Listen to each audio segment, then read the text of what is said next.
Hey there! Welcome back to SecuCybers. Today we're going to talk about ports, protocols, and subnets in a way that even a small child can understand. Imagine you want to send a letter to your friend who lives in another city. In order to send this letter, you need to know the address of your friend's house.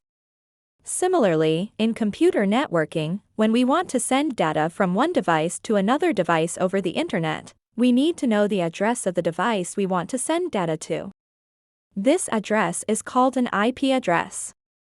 Now, let's say your friend has a big house with multiple rooms. If you want to send a letter to your friend, you need to know which room your friend is in so that the letter can be delivered to the correct room.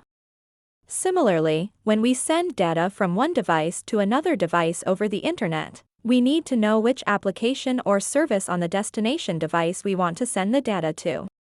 This is where ports come in. Ports are like the rooms in your friend's house.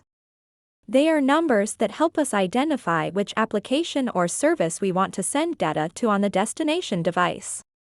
For example, the port number for email is 25, while the port number for web browsing is 80.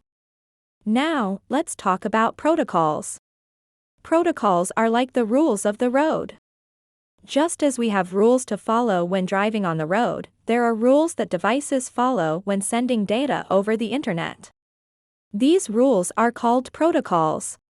For example, the HTTP protocol is used for web browsing, while the SMTP protocol is used for email. Finally, let's talk about subnets. Imagine you're a teacher at a school.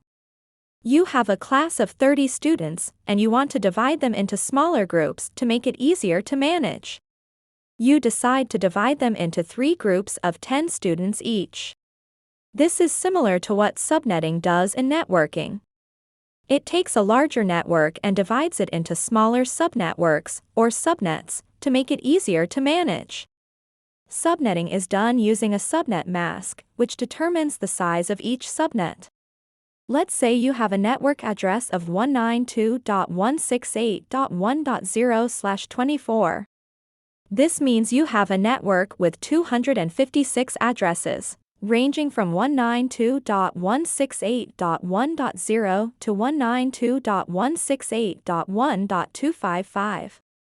In conclusion, ports help us identify which application or service we want to send data to on the destination device. Protocols are the rules that devices follow when sending data over the internet, and subnets are groups of devices that are connected to the same network.